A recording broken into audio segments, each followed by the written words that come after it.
Hello दोस्तों, नमस्कार। आज है 19 फरवरी और हम 19 फरवरी से बनने वाले करंट अफेयर के क्वेश्चनों पर डिस्कस करने वाले हैं। अगर आप हमारे चैनल पर नए हैं तो चैनल को सब्सक्राइब करें, वीडियो को लाइक करें, शेयर करें, कमेंट करें। चलिए, आज का पहला क्वेश्चन है, हाल ही में आई रिपोर्ट के अनुसार 2030 तक भारत की प्राकृतिक गैस की मांग कितने प्रतिशत बढ़ जाएगी। हाल ही में आई रिपोर्ट के अनुसार 2030 तक भारत की प्राकृतिक गैस की मांग कितने प्रतिशत बढ़ जाएगी। तो कितने प्रतिशत बढ़ेगी? ये बढ़ेगी 60% तक। कितने? 60% तक।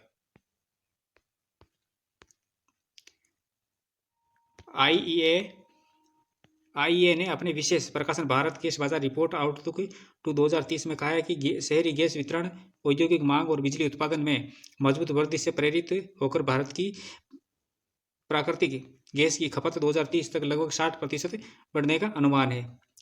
लक्षित रणनीतियों और नीतिगत हस्तक्षेपों से 2030 तक गैस की खपत पूर्वानुमानित प्रक्षेप वक्र से आगे बढ़कर लगभग 120 BCM प्रति वर्ष हो सकती है, जो पूरे दक्षिण अमेरिका महाद्वीप की वर्तमान गैस खपत के करीब है। नेक्स्ट क्वेश्चन है, हाल ही में जर्मनी के म्यूनिक में चौथे नो मनी फॉर टेरर सम्मेलन में भारतीय प्रतिनिधिमंडल का नेतृत्व किसने किया है। हाल ही में जर्मनी के म्यूनिक में चौथे नो मनी फॉर टेरर सम्मेलन में भारतीय प्रतिनिधिमंडल का नेतृत्व किसने किया है। तो ये किसने किया है? ये किया है नित्यानंद ने, नित्यानंद राय ने। किसने किया है? नित्यानंद राय।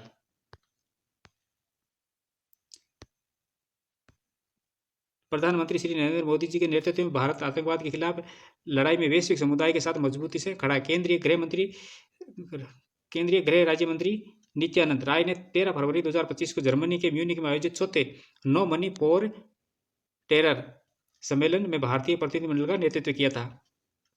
इसका मुख्य उद्देश्य है आतंकवाद और संगठित अपराध के वित्त पोषण को रोकने में अंतर्राष्ट्रीय सहयोग को आगे बढ़ाना। केंद्रीय मंत्री नित्यानंद ने नो मनी फॉर टेरर को एक स्थायी निकाय बनाने के लिए कि स्थायी सचिवालय बनाने के भारत के प्रस्ताव को फिर से दोहराया है। ये प्रस्ताव पहली बार केंद्रीय गृह मंत्री अमित शाह ने 2019 में नई दिल्ली में आयोजित तीसरे नो मनी फॉर टेरर मंत्री स्तरीय कॉन्फ्रेंस के समापन सत्र में अपने भाषण के दौरान रखा था। अब पहला नो मनी फॉर टेरर मंत्री स्तरीय सम्मेलन 2018 के अंदर पेरिस में फ्रांस द्वारा आयोजित किया गया था, और दूसरा जो सम्मेलन था वो 2019 में मेलबोर्न ऑस्ट्रेलिया सरकार के द्वारा आयोजित किया था, और तीसरा ये भारत सरकार द्वारा 18 से 19 नवंबर 2022 को नई दिल्ली में आयोजित हुआ था। और अब ये है अगला, एगमोमेंट ग्रुप की स्थापना 1995 के अंदर हुई थी, और इसका मुख्य उद्देश्य मनी लॉन्ड्रिंग यानी धन संशोधन और आतंकवाद वित्त पोषण और अन्य आपराधिक अपराधों से निपटने के लिए और सुरक्षित सूचना साझाकरण को मजबूत और सुविधाजनक बनाना है। और इसके अंदर सदस्य देश हैं 177 देश वित्तीय खुफिया इकाई है और एक माइंड समूह के सदस्य हैं। नेक्स्ट क्वेश्चन है, हाल ही में पीएम मोदी ने कहां पर वैश्विक व्यापार शिखर सम्मेलन को संबोधित किया है। हाल ही में पीएम मोदी ने कहां पर वैश्विक व्यापार शिखर सम्मेलन को संबोधित किया है। तो कहां किया ये किया है नई दिल्ली के अंदर। कहां किया है? नई दिल्ली के अंदर। प्रधानमंत्री नरेंद्र मोदी ने नई दिल्ली में वैश्विक व्यापार शिखर सम्मेलन को संबोधित किया। राष्ट्रपति द्रौपदी मुर्मू ने अन्वेषकों और उद्यमियों से पारंपरिक समुदाय के ज्ञान आधार का लाभ उठाने का आग्रह किया है।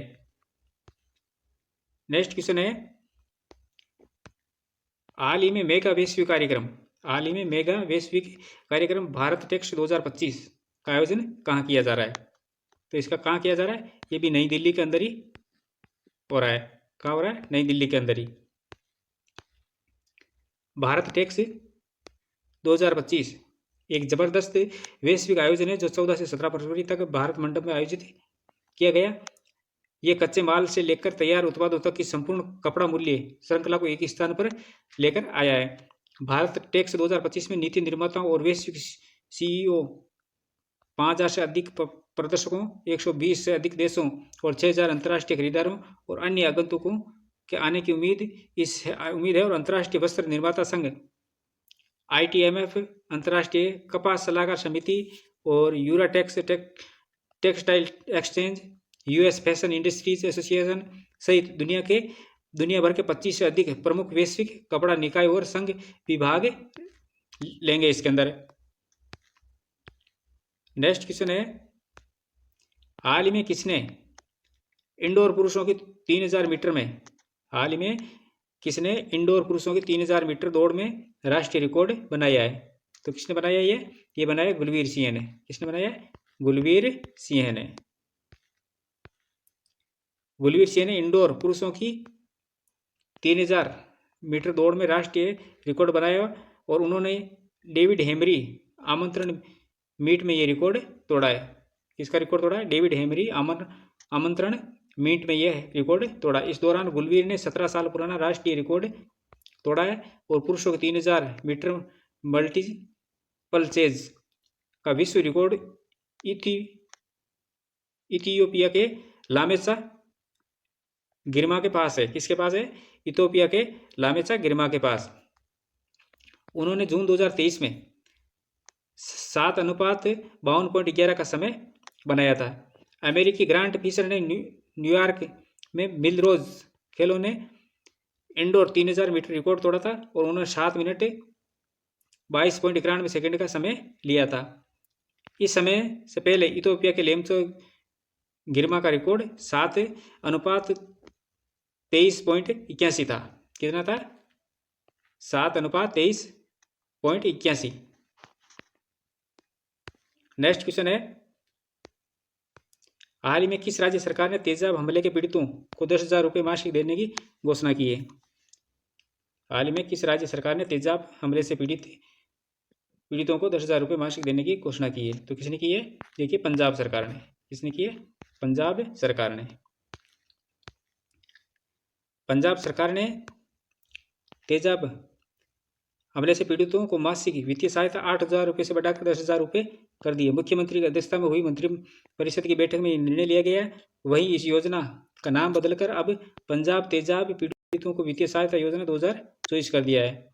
पंजाब सरकार द्वारा घोषित 10,000 रुपये की मासिक वित्तीय सहायता एसिड अटैक के शिकार लोगों के लिए एक बड़ी राहत साबित होगी। इस राशि का उद्देश्य पीड़ितों की जीवन शैली में सुधार करना और उनके मानसिक व शारीरिक रूप से आत्मनिर्भर बनाना है।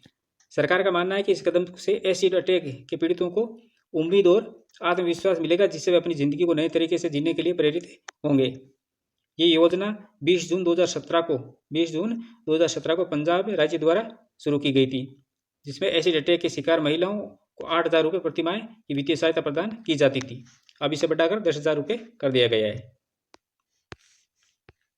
नेक्स्ट क्वेश्चन है, हाल ही में किस देश के राष्ट्रपति ने यूरोप के लिए एक सशस्त्र सेना के गठन का आह्वान किया है? तो किसने किया ये किया यूक्रेन ने। किसने कर दिया है? यूक्रेन ने। जेलेंस्की ने कहा है कि मैं यूरोप में विश्वास करता हूं।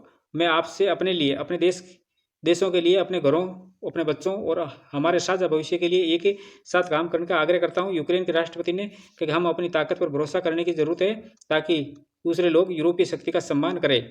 ये मेरा मानना है कि यूरोप की सशस्त्र सेना बनाने का समय आ गया है। नेक्स्ट क्वेश्चन है, हाल ही में किस आईआईटी ने किसानों के लिए सौर निर्जलीकरण तकनीकी विकसित की है? हाल ही में किस आईआईटी ने किसानों के लिए सौर निर्जलीकरण तकनीकी विकसित की है? तो किसने की है ये किए आईआईटी कानपुर ने। किसने की है? आईआईटी कानपुर ने। आईआईटी कानपुर ने किसानों की आय बढ़ाने और फसल उपरांत नुकसान कम करने के लिए सौर निर्जलीकरण तकनीकी विकसित की है। भारतीय प्रौद्योगिकी संस्थान कानपुर के रंजीत सिंह जोशी शिक्षा केंद्र ने एक नवीन सौर निर्जलीकरण तकनीकी प्रस्तुत की है, जिसका उद्देश्य टिकाऊ सौर ऊर्जा का उपयोग करके कृषि उपज को संरक्षित करना है। इस पहल को और मजबूत करते हुए आईआईटी कानपुर ने CSJMU विश्वविद्यालय के खाद्य प्रसंस्करण विभाग के साथ मिलकर सौर निर्जलीकरण के लिए मानक संचालन प्रक्रिया और गुणवत्ता प्रोटोकॉल स्थापित किए हैं। तो इसको बनाने में इसके साथ किसने दिया है? ये दिया CSJMU विश्वविद्यालय।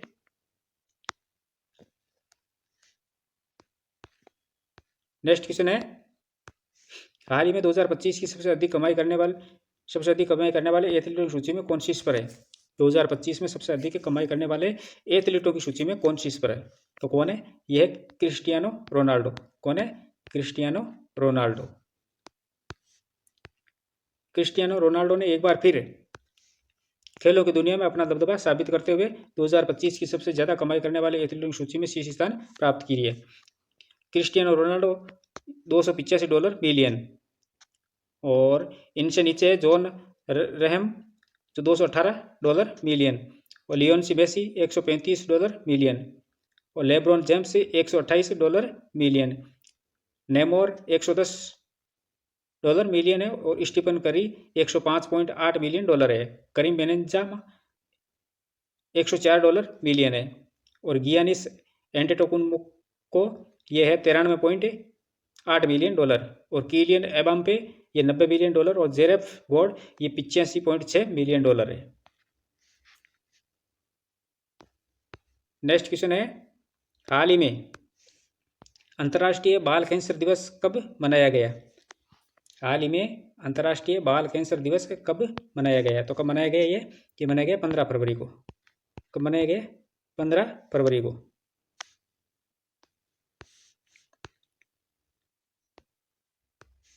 अंतर्राष्ट्रीय बाल कैंसर दिवस है जो प्रत्येक वर्ष 15 फरवरी को मनाया जाता है। एक वैश्विक अभियान है जिसका उद्देश्य बाल कैंसर के बारे में जागरूकता बढ़ाना और युवा कैंसर मरीजों और उनके परिवारों के लिए बेहतर उपचार और समर्थन की वकालत करना है। 2002 में चाइल्डहुड कैंसर इंटरनेशनल ICC द्वारा स्थापित है। 2002 में चाइल्डहुड कैंसर इंटरनेशनल ICC द्वारा स्थापित है, और इसका उद्देश्य जागरूकता बढ़ाना, प्रारंभिक पहचान को बढ़ावा देना, बेहतर उपचार और परिवारों के लिए समर्थन की वकालत करना। 2025 का आयोजन ICCD का 24वां वार्षिक दिवस है। कौन सा है? 24वां। नेक्स्ट क्वेश्चन है, हाल ही में किस राज्य सरकार ने नीलगाय को मारने की अनुमति दी है? हाल ही में किस राज्य सरकार ने नीलगाय को मारने की अनुमति दी है? तो किसने दी है? ये दी हरियाणा सरकार ने। किसने दे दी है? हरियाणा सरकार ने। हरियाणा सरकार ने हाल ही में नए वन्य जीव संरक्षण नियम लागू किए हैं जो नीलगाय यानी जो बुलबुल है नर को मारने की अनुमति दी है। यह निर्णय मानव वन्य जीव संघर्ष को कम करने और कृषि को नीलगायों द्वारा होने वाले नुकसान को रोकने के लिए किया गया है। नीलगाय हरियाणा की जैव विविधता एक महत्वपूर्ण हिस्सा है। किसानों और नीति निर्माताओं के अनुसार इनकी बढ़ती आबादी कृषि के लिए खतरा बन गई है। सरकार के इस निर्णय ने पारिस्थितिकी और अनैतिक चिंताओं को जन्म दिया है। इस नीलगाय का वैज्ञानिक नाम है बोसेला प्लस ट्रेगोकेमल्स, और प्राकृतिकवास ये अपने भारत, नेपाल और पाकिस्तान में पाया जाता है। सबसे बड़ा एशियाई मृग है। धार्मिक में तो नीलगाय को प्राचीन वैदिक काल यानी 1500 से लेके 500 ईसा पूर्व से ही हिंदू धर्म में पवित्र माना जाता है। तो ये थी हमारी आज की क्लास। ऐसे ही महत्वपूर्ण प्रश्नों के साथ कल फिर मिलेंगे। तब तक के लिए धन्यवाद।